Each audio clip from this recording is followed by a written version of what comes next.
Hoje representamos mais uma etapa do programa Circuito Agropecuário Etapa Grãos. Informamos aos senhores presentes a programação de palestras do nosso evento. A primeira palestra, Agronegócio Brasileiro e o Mercado de Grãos, Desafio e Oportunidades, que será ministrada pelo ex-ministro da Agricultura, Alisson Paulinelli. Obrigado. Falaram tanto do meu currículo, esqueceram do principal. Eu sou produtor como vocês. Planto milho, soja, faço integração e faço cria, recria e engorda na minha propriedade, que não é muito grande, mas dá para fazer alguma coisa. Esse é o título mais importante que eu tenho. Bom, eu não vou cumprimentar individualmente cada um, porque já cumprimentei. Eu quero apenas dizer da minha satisfação pelo convite de estar aqui hoje. Vocês devem imaginar, esse homem veio aqui falar coisas para nós. Eu vou assustá-los. Eu vim aqui para aprender. Eu acho que a nossa vida é a melhor escola que nós temos. Eu já andei várias vezes aqui para o Sergipe. Tenho aqui a oportunidade de conhecer algumas regiões, mas não conhecia especificamente Frei Paulo. Estou muito feliz, porque eu vejo que essa região tem um potencial fabuloso. Eu encontrei com os produtores, como disse o nosso presidente da federação, lá em Aracaju, há cerca de uns 6 meses, talvez. E o ano passado eu estive aqui com os produtores de semente, conversando especificamente com vocês lá em Aracaju também. Foi uma conversa muito boa, eu vi o entusiasmo, a capacidade que vocês estão desenvolvendo de produzir milho numa região que é bastante difícil. E naquela época, eu disse a vocês que procurassem evoluir nessa produção de milho, por uma razão muito simples. É um cereal que o mundo vai precisar mais. Mas vai precisar de muito. Hoje o mundo consome quase 1 bilhão de toneladas de milho. 990 e alguma coisa. E os grandes produtores, Estados Unidos, Brasil e Argentina. Eu não sei se você sabia que esses 3 países produzem a metade do milho do mundo. E mais do que isso, para comercializar o milho lá fora, nós comercializamos de 70% a 80% dependendo do ano. Ou seja, nós temos que ser os protagonistas do milho no mundo, porque o mundo está carente. A FAO fez aquele estudo que vocês conhecem, e a ONU apresentou ao mundo inteiro, que a nossa população em 2050 deve estar chegando próximo a 10 bilhões de pessoas. Com uma diferença: vão ser pessoas com maior renda, e tendo maior renda, a primeira coisa que eles vão querer é comer melhor. Já há uma tese desenvolvida no mundo, e aqui no Brasil ela foi estudada pelo nosso querido Eliseu Andrade Alves da Embrapa e aquele economista americano Edward Shue, que foi conselheiro do governo americano. Aqui também se repetiu isso. A cada 20% de crescimento na renda familiar, dobra o consumo de proteínas nobres. O que mostra claramente que esse crescimento da China, da Índia e agora da África também, principalmente nos países populosos, vai fazer uma demanda excepcionalmente grande para proteínas nobres e para outros elementos da alimentação. Então nós vamos ter que enfrentar isso, porque é um fato que é inexorável. A Europa parou de crescer na produção de milho. Hoje é grande importadora. Ela já foi exportadora. Os Estados Unidos, que é o maior produtor do mundo, produz praticamente um terço da produção mundial, produz 370 milhões de toneladas, está esgotando essa capacidade produtiva. Ele já está naquele limite em que ele não tem como crescer muito. Ele pode substituir a soja pelo milho, porque lá eles não fazem duas culturas. A soja pelo milho, o milho pelo trigo, pela cevada, pelo centeio, seja o que for, mas eles lá só têm uma cultura. E isso limita o crescimento deles. Por outro lado, quem pode crescer de fato é Brasil e Argentina. A Argentina também já está esgotando essa capacidade de terras férteis. E isso chama o Brasil, e a ONU já nos advertiu várias vezes, que o Brasil tem que crescer e ser responsável pelo menos por 41% do crescimento da demanda de alimentos no mundo. Nós vamos ter que produzir muito. Estamos aumentando a nossa produção e é o país que pode abastecer o mundo. Pode por quê? Porque nós conseguimos, graças a Deus, capitaneados pela Embrapa, pelo esforço que na época organizadamente as nossas Ematérias fizeram, elas tinham programas, sabiam como conduzir esses programas e a coisa funcionou. E nós que não sabíamos produzir, olha, eu entrei no ministério, já sou velhinho, em 1974. A maioria dos senhores aqui nem eram nascidos ainda. E era triste para mim, porque o Brasil importava um terço do que consumia. Nós importávamos quase 100% do trigo. Nós importávamos 50% do leite. E era triste, porque nós importávamos um leite industrial da Europa. Chegava aqui, recompunha esse leite e vendia à população. Nós importávamos toda a carne da Argentina, do Uruguai. E nós fomos os primeiros grandes fregueses, entre aspas, daquela carne feita lá na Austrália, que foi o primeiro país que realmente resolveu desenvolver uma pecuária avançada. O Brasil foi o grande cliente deles. Nós importávamos grande parte daquela carne. Nós tínhamos um problema sério, que é preciso que vocês saibam. Não existia produção na área tropical de plantas não tropicais. O Brasil, graças a Deus, mostrou que era competente e produziu café, que foi que nos sustentou. Café, o cacau, a borracha, a madeira tropical, a cana que nós produzimos, às vezes dava certo, às vezes não, porque o mercado era muito ciclotímico, ora alto, ora baixo. Enquanto ele estava alto, nós estávamos flauteando. A hora que ele baixava, a gente saía do mercado. Era horrível isso. A mesma coisa acontecia com o algodão. Mas foi exatamente quando o Brasil chegou num estresse como estamos chegando hoje. Haviam razões, o mundo estava em crise, a indústria brasileira foi montada à custa do café, mas foi mal montada porque nós não tínhamos isso aqui, conhecimento. Nós importamos muita indústria velha, obsoleta, que foi montada aqui por projetos vindos de fora. Nós comprávamos o know-how, a tecnologia, comprávamos os engenheiros, comprávamos os principais operadores das máquinas, e nós aqui ficávamos quase só com o custo dessa indústria.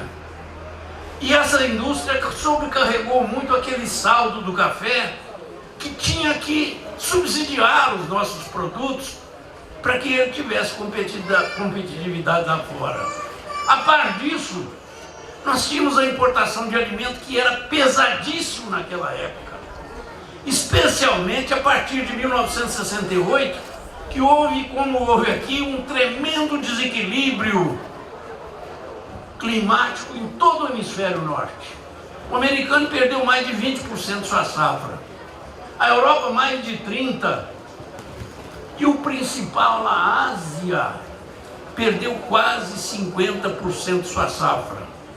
Em 1968, o alimento dobrou de preço, porque o americano foi obrigado a fazer, pela primeira vez, um embargo não político, que ela fazia muita política com o alimento, especialmente na Guerra Fria com a Rússia. Mas desta vez não, foi falta de alimento.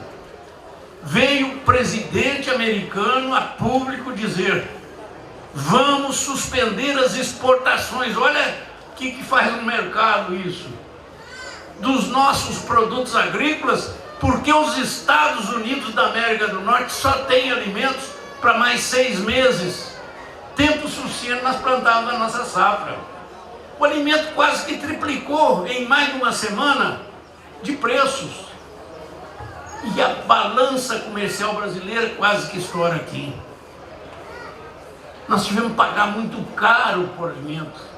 Se vocês quiserem estudar isso, eu acho que preciso, o produtor brasileiro precisa estudar, principalmente essa juventude que eu estou vendo aqui, que vai ser o responsável, essa juventude é a responsável pelo desenvolvimento do Brasil. Nós já estamos na época de vestir o nosso paletó de madeira, mas vamos passar para vocês o nosso bastão, e vocês terão de carregar isso. E é preciso que vocês estudem sim. Nesta época houve um tumulto mundial. O mundo viu que nós efetivamente estávamos em crise alimentar. Sabe o que aconteceu? Aquelas famílias que o nosso programa industrial havia levado para a cidade, nós começamos um projeto industrial em 1930, quando o Brasil só tinha 20% da população urbana. A hora que você começou a desenvolver a indústria, começou a haver um êxito rural quase incalculável. E eles foram mudando a busca de emprego na cidade. E a população rural foi caindo e a população urbana crescendo. Aconteceu no governo de Getúlio Vargas, os outros se repetiram, especialmente quando um conterrâneo meu, intrépido, corajoso, chamado Juscelino Kubitschek, fez aquele plano quinquenal para o Brasil, de fazer o Brasil crescer 50 anos em 5, e ele fez mesmo, porque ele mudou a mentalidade do brasileiro, que pela primeira vez aprendeu a acreditar em si. Isso é uma verdade. Quando ele saiu do governo, o Brasil era outro. Metade da população já era urbana e a metade rural. E um fato triste para nós: a metade da população rural não era capaz de abastecer a outra metade urbana. E nós tínhamos que importar alimentos. O JK foi me visitar na universidade, ficou sabendo que nós estávamos fazendo um belíssimo trabalho de recuperação da nossa tradicional escola de agronomia de Lavras, transformando na universidade. Ele ficou encantado com o que nós fazíamos, mas ele lá confessou: eu fiz um governo desenvolvimentista na área comercial, industrial, energia, transporte, comércio, etc., mas não fiz na agricultura. E agora estou vendo que todo aquele esforço que nós fizemos para haver aumento na renda da família está indo tudo embora no custo do alimento. E disse, coitado, já chorando praticamente, que ele tinha sido cassado. Por isso que eu quis me candidatar a presidente em 65 para fazer um grande projeto agrícola. Não foi, infelizmente. Mas felizmente, a apareceram, principalmente das nossas universidades, uma nova elite competente, que sabia que desenvolvimento só se faz com isso aqui, ó. Desenvolvimento se faz com inteligência, com capacidade, com conhecimento, meus caros jovens. Esta é a chave, conhecimento. E foi o que nós aproveitamos. Eu entro no governo exatamente nessa época, em 74. Fiz um programa para arrebentar, mas a imprensa não queria saber o que eu ia fazer. A imprensa só me perguntava: quando é que o Brasil vai quebrar? Era esse o clima que nós tínhamos, e era verdade. Ela não estava errada como não está hoje, não. O Brasil ia quebrar. Era só pegar a nossa balança comercial, cujo café representava 80% da renda, e começar a ver quanto se gastava com a indústria, quanto se gastava com a importação de alimentos. E em 1973, esses jovens não sabem, mas vocês se lembram, veio a crise do petróleo ao OPEP. E o petróleo, que era $3 o barril, em uma semana passou para 11, depois foi para 15, 19, 30, e hoje vocês sabem que ele está em 80 e tantos dólares. Ô, gente, foi triste, porque o Brasil naquela época não tinha conhecimento nem tecnologia para a extração de petróleo, a não ser esses poços que vocês têm aqui, que produziam 20%, só 20% do consumo nacional. O resto tudo era importado. Foi um rombo na nossa balança comercial. Por mais otimista que você fosse, você fazia todas as contas e sabia que dentro de 10 anos o Brasil não tinha mais crédito para importar nada. Olha, eu fico falando dessas coisas, não é para nos vangloriar, não. É porque nós estamos com um foguinho aqui atrás muito semelhante.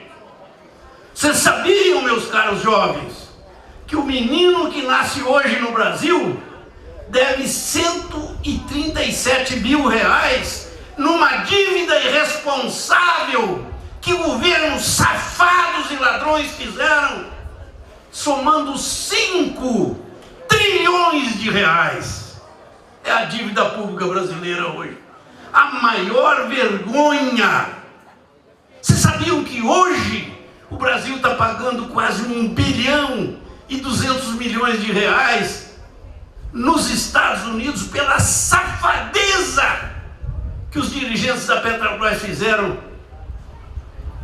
na roubalheira que tinha, e ela era, naquela época, a segunda empresa do mundo, e muita gente comprou ações e foram na justiça e ganharam, pois a nossa dívida vai aumentar mais. Vocês sabiam que existem vários esqueletos dentro de armário de contas não pagas? Eu vou dizer que mesmo que não sejam essas da roubalheira, são contas não contabilizadas que vão levar o país a ter uma dívida pública muito próximo de 100% do nosso PIB. Ô, gente, um país em desenvolvimento com 100% de dívida pública do seu PIB é um país quebrado. Agora, poxa, esse ministro veio aqui só para nos desanimar. Não! Eu faço essa conta, mas eu tenho também a conta do que a nossa agricultura, a nossa pecuária, o nosso sistema produtivo está rendendo ao país hoje. São 100 bilhões de dólares por ano. O nosso caixa não é quebrado. E é por isso que o país hoje não está na bancarrota. E eu vejo, quanto mais eu ando, e eu conheço esse país com a palma da minha mão, Quando eu vejo aqui nessa região, esses planaltos que estão aqui, já produzindo cana, produzindo milho, e que vão produzir também soja, frutas, legumes, como nós conseguimos fazer no Cerrado brasileiro. Eu vou dizer para vocês que eu nasci no Cerrado, sou filho do Cerrado, e a primeira vez que, como secretário da Agricultura em Minas, eu falei que nós íamos desenvolver o Cerrado para produzir alimentos, muitos falaram: esse moço está doido. Cerrado em Minas tinha um ditado: cerrado só dado ou herdado, porque não tem valor. Era verdade. Vocês aqui pelo menos têm o valor da terra. E é bom, nós estivemos verificando. Não é isso, Bartolomeu? A terra aqui é bem cara, talvez seja isso até que esteja impedindo inovações. E se ela fosse mais barata, os gaúchos vinham para cá. E ia passar vergonha em vocês, porque eles são danados. Eles nos ajudaram a abrir esse Brasil inteiro. E foram competentes. E criaram sistemas produtivos exatamente ouvindo aquilo que foi possível nós criarmos na época. Foi graças a uma evolução no ensino das ciências agrárias no Brasil que nós pudemos criar a Embrapa. Embrapa não é criação minha, não. Você criou a Embrapa? Não, não fale isso. Eu criei a Embrapa como professor, sim, porque eu treinei gente melhor, que compreendesse melhor a economia nacional, que compreendesse o gargalo que nós tínhamos. Não existia agricultura tropical naquela época, por uma razão muito simples. 4.000 anos sucessivos, a agricultura só era desenvolvida no hemisfério temperado, onde as estações são muito definidas, e eles tinham naquela época vantagens comparativas que, graças à inteligência e à competência dos nossos pesquisadores, nossos professores, etc., hoje nós revertemos. Naquela época, o clima temperado tinha as estações bem definidas por uma razão simples. Ele tinha de 4 a 10 meses de neve em cima do solo, dependendo da latitude. E vocês iam ver que durante a presença da neve em cima do solo, paralisam-se os fenômenos biológicos, cresta o solo. Essa crestação nada mais é do que uma paralisação biológica, onde o solo preserva as suas riquezas, onde as pragas, as doenças são dizimadas. E esta terra, que é mais produtiva do que a nossa, enquanto a nossa aqui é negativo o seu sinal, lá é positivo, as trocas de bases são muito mais eficientes, etc. Quando vem voltando a primavera, o sol derrete aquela neve, ela infiltra no solo, umedece o solo, e há uma verdadeira explosão biológica que faz a planta mais produtiva naquela região. E foi assim que ela ganhou a batalha. E sabiam que nós aqui na região tropical não conseguimos fazer isso. A primeira coisa que eu fiz foi correr nos Estados Unidos em 74 e trazer uma soja de lá. Sabe o que aconteceu? Eu trouxe uma soja que nasceu lá no norte da China, veio para os Estados Unidos, tomou um maior banho de tecnologia e se desenvolveu, e lá produzia 40, 50 sacos por hectare. E eu trouxe para cá no maior entusiasmo: agora vamos também produzir. Houve um fato inexorável. Aquela soja que eu trouxe precisava no mínimo de 16 horas de sol por dia. E o Brasil não tem 16 horas de sol por dia, que é o sol que eles têm lá no verão e na primavera. Então ela aqui produzia 20, 23 sacos, era uma super safra quando produzia 23 sacos. Mas olha, foram os nossos companheiros da Embrapa, que eu estou vendo aí, quem desenvolveu efetivamente a evolução da planta para produzir em clima tropical. Em menos de 6 anos, apareceu a Doco, apareceu a Cristalina e tantas outras que já produziam 30 sacos, empatávamos com a deles. E eu tive a felicidade, já fora do governo, de visitar lá no Amapá um obelisco que todo mundo que vai lá visita, em Macapá. É aquele que marca a passagem do Equador. E eu fui tirar aquela fotografia que é histórica para qualquer pessoa. Botei o pé direito no hemisfério sul, pé esquerdo no hemisfério norte, vou tirar a fotografia. A hora que eu olho para frente, eu vi lá no fundo uma lavoura de soja. Eu já tinha saído do governo uns 8 ou 10 anos. Esqueci da fotografia e saí correndo, porque já era tardinha, e tive a felicidade de chegar lá. O pessoal estava saindo da lavoura e encontrei o agrônomo de lá. Eu falei, ô moço, tá muito bonita essa soja e tal, ela de qual é? Ah, essa eu trouxe lá de não sei onde, etc, variedade e tal. Eu fui anotando tudo, qual é a expectativa que você tem? Ah, doutor, esse ano eu quero chegar perto de 60 sacos. No Equador. E eu fiquei muito interessado e mantive com ele um contato. Ele produziu 62 sacos e meio de soja por hectare, mais do que no Corn Belt americano. Estou mostrando para vocês que a tecnologia, conhecimento, é coragem que faz a mudança. E eu estou vindo aqui exatamente para dizer a vocês que nós precisamos continuar a mudar. Aquela teoria do cerrado foi dura, mas nós tínhamos programa, fazíamos inovação, tecnologias, levávamos para o campo. A Embrater e a Emater tinham os programas para cumprir e nós ocupamos o cerrado brasileiro e o transformamos. A terra mais degradada que nós temos no mundo ainda hoje. O resto que temos no Brasil, vocês sabem que o Brasil tem 200 milhões de hectares. A África tem 600 milhões de hectares de cerrado. E a Ásia tem mais quase 200. Lá é tão degradado quanto aqui.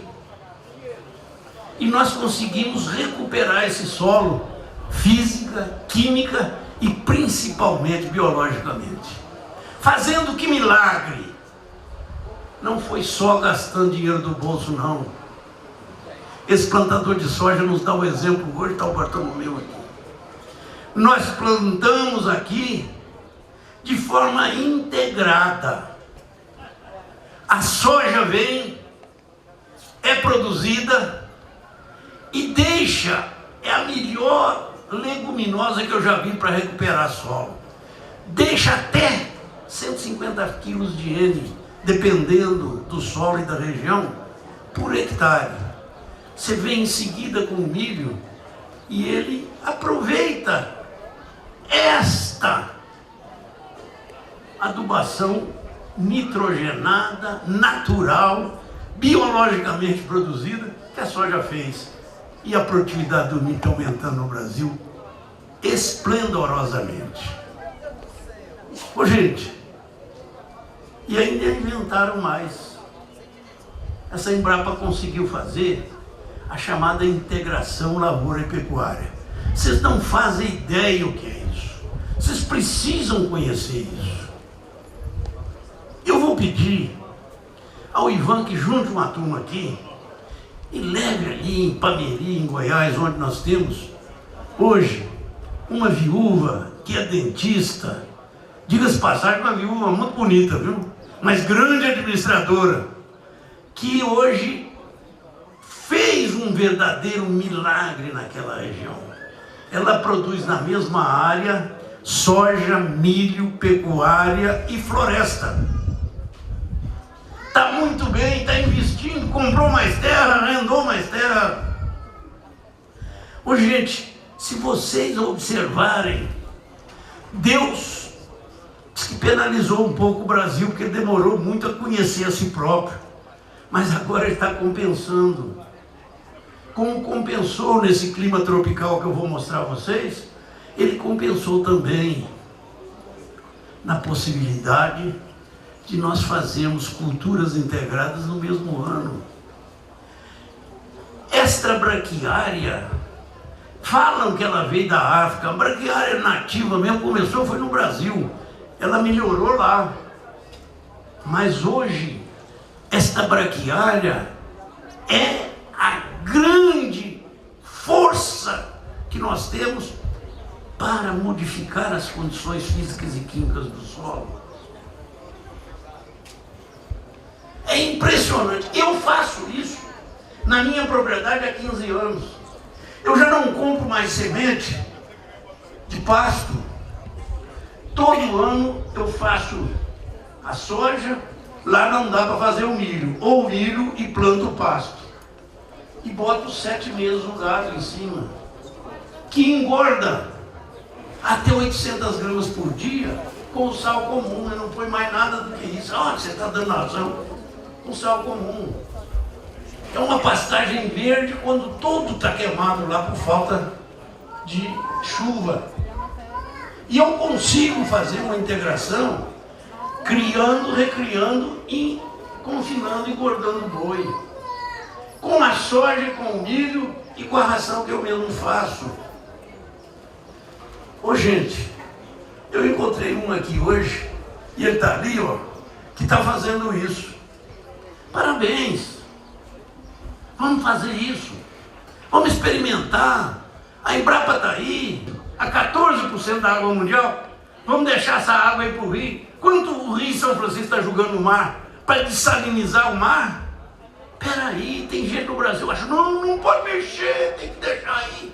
Nós estamos com um conceito errado de água. Água não é a medida no caudal, ela é medida onde ela faz vida. E vocês querem um exemplo? Olha aqui o Paulinelli.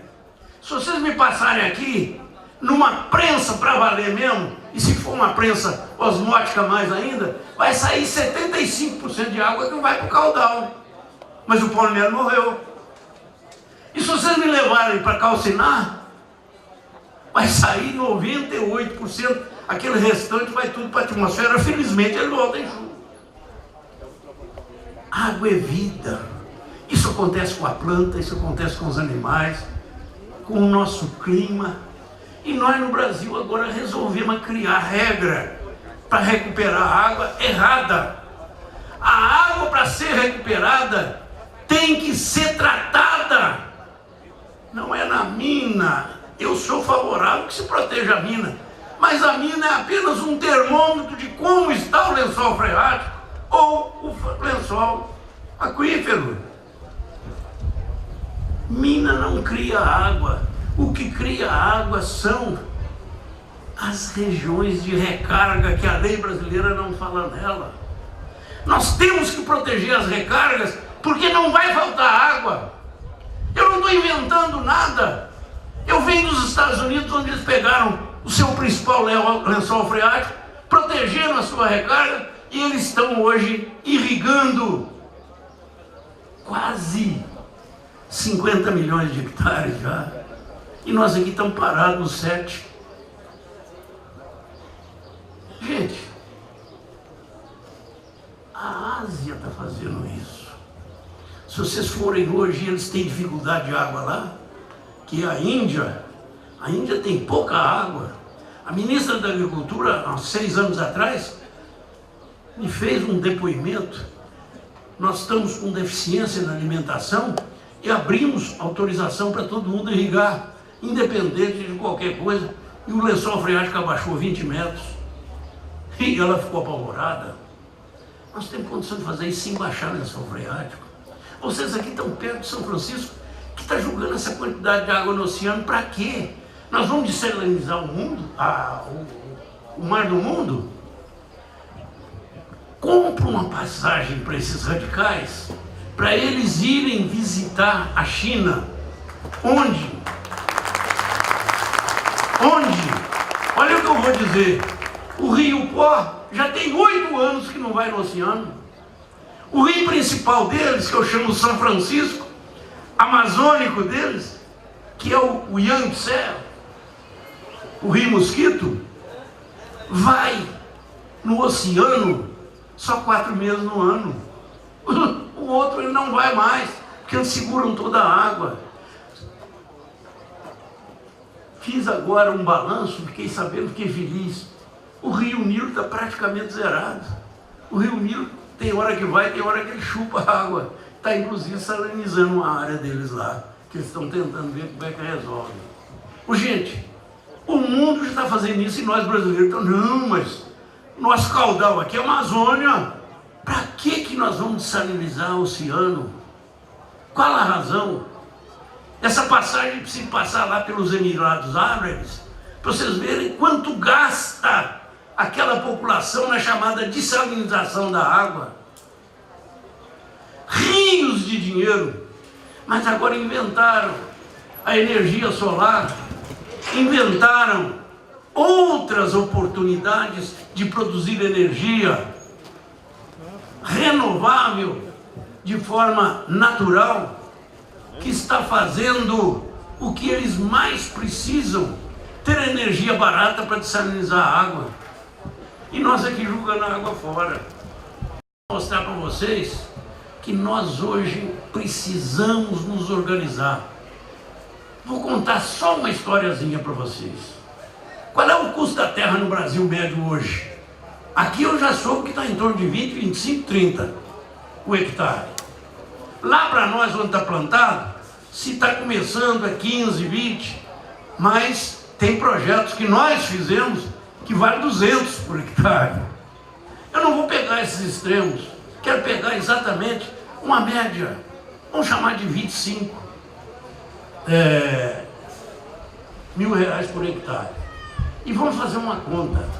Chame um projetista de irrigação e pergunta quanto ele faz um projeto de um pivô central para vocês, numa área acima de 50 hectares. Ele vai dizendo de cara, se a água for rasa eu faço por 5 mil reais, se ela for mais distante eu faço por 6, se ela for muito profunda, etc, vai ficar em 10. Vamos pegar uma média também? Vamos pegar uma média de 7? Gente, o Brasil não precisa expandir a área para ganhar essa guerra, não. Basta nós utilizarmos o outro fator que é limitante hoje nas nossas lavouras, que se chama água, que nós vamos dobrar e triplicar a produção nacional. O Brasil não tem dinheiro? Não tem, não. Eu estou negociando já com as empresas produtoras lá de fora e eles querem trazer o dinheiro lá de fora, que é mais barato que o nosso aqui.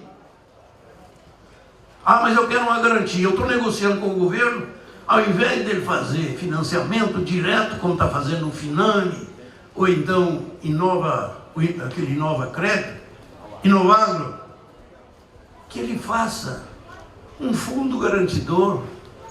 E eu estou preocupado também com essa incerteza das eleições, como é que vai ficar esse dólar. Eu quero que faça um fundo garantidor também para garantir a parte cambial. E deixa o brasileiro investir, porque hoje quem está fazendo irrigação é o produtor rural independente praticamente do governo. Nós já chegamos a 7 milhões de hectares, precisamos chegar a 70, e o Brasil tem água para isso. Primária, não precisa nem de ir nos lençóis aquíferos, que são fabulosos. Aqui nessa região, passa um lençol aquífero, eu sou o maior fã dele e conheço com uma mão. Aqui é o Urucuia, é um lençol que com 800 metros você chega nele. E a água é fabulosa, e é muito grande o seu potencial, e que dá para irrigar isso aqui.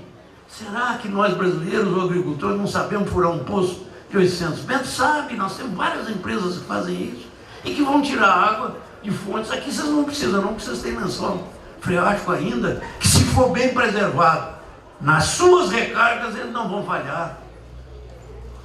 Faça uma conta rápida para vocês verem o que custa o Brasil dobrar a sua produção. Expandir a área que é difícil. O Brasil não tem infraestrutura. Aqui vocês têm infraestrutura. O Brasil não tem infraestrutura. não conseguiu ainda até hoje oferecer uma infraestrutura pela produção que nós temos. Portanto, ele não vai ter dinheiro para aumentar a Finame e nem o Inovagro. Mas nós podemos fazer isso, trazendo um recurso lá de fora, porque o produtor brasileiro é irrigando, ele tem garantia na safra. Nós não temos seguro rural, que é um absurdo. Estou vendo aqui vocês apertados. Não tinha que estar apertado. Você vai nos Estados Unidos, vai na Europa, teve a seca, não interessa, o governo paga. Não quero isso não. Nós podemos fazer um seguro aqui muito mais moderno, muito mais inteligente, que vai funcionar independente, se quiser, do governo. Olha, tem tanta coisa para dizer a vocês, eu não vou poder abusar do tempo, porque eu quero também ouvir as palestras dos meus companheiros. Mas quero dizer a vocês que eu acredito nesse país. Pelo que nós já fizemos, está aí demonstrado, mas é aquilo ali que me faz vibrar, aquela moçada sentada ali. Essa é a grande esperança e solução que nós temos. Nós fizemos um país novo, mas estamos entregando ele cheio de problemas econômicos, sociais, vergonhosamente malfadado no roubo, na safadeza. Mas é um país que eu acredito nele ainda, porque essa juventude vai corrigir os erros que nós estamos deixando. E eu peço a vocês, sinceramente, chegou a hora de nós assentarmos na beira da estrada e jogar pedra em quem está passando. O produtor brasileiro está muito acostumado a reclamar. Chegou a hora de pegar o sindicato, meu caro presidente, a federação, a organização produtora, a cooperativa, a federação, a confederação, e nós valorizarmos. Vamos aprender com os nossos produtores americanos e europeus. Temos que chegar lá. Se já produzimos mais que eles, agora temos que aprender a organização deles e ter força. Nós precisamos de sair da beira da estrada, onde só sobra pedra para a gente julgar. Nós temos que ir para frente dessa estrada e segurar as burrices que o governo anda fazendo, e nós começamos a dar as regras do jogo, porque nós somos quem sustenta e mantém esse país ainda vivo. Muito obrigado.